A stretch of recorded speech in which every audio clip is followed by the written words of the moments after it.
దేవుని బిడ్డ, ఏ రోజు ఆయన వస్తాడో తెలీదు. మంచి పోరాటం పోరాడదాం. ఏది మంచి పోరాటం? దేవుడు ఏం చెప్పాడో అలా బ్రతకడం మంచి పోరాటం. వాక్యం ఏం చెప్పిందో అలా జీవించడం మంచి పోరాటం. ఆ మంచి పోరాటం పోరాడడానికి సిద్ధపడదాం. దేని కొరకు? జీవ కిరీటం పొందుట కొరకు. యుగాయుగాలు జీవించే జీవితం, కష్టాలు, బాధలు, కన్నీరు లేని ఆనందమయమైన జీవితం. ఎందుకు? నీకు మనస్సులో చీకు, చింత అన్ని తీసి అవతల పడేసేయండి. దేవుడు ఆశీర్వదిస్తాడు. ఆశీర్వదించే సమయం వచ్చిందనుకో, ఆ క్షణం నీకు తెలియదు, కానీ బాధల నుండి విడుదలనిస్తాడు అన్నది నిశ్చయం. వెనుక ఉన్నవన్నీ మరచి ముందున్న వాటి కొరకై వేగిర పడితే అప్పుడు మనము సంపూర్ణతలోనికి వెళ్తాం.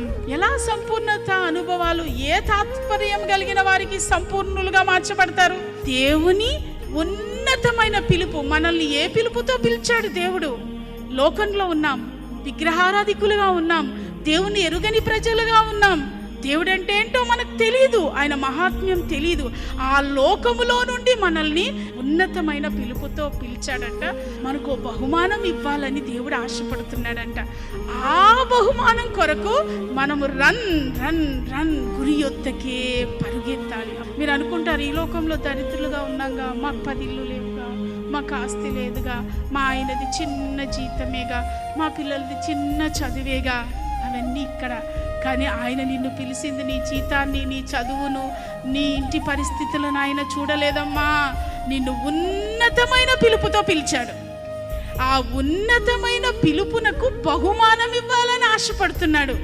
ఆ బహుమానం పొందుకోవడానికి ముందుకు పరిగెత్తాలి. వాళ్ళు సంపూర్ణులుగా మార్చబడతారు. ఒక వ్యక్తి సంపూర్ణపరచబడితేనే పరలోకానికి వెళ్ళగలడు.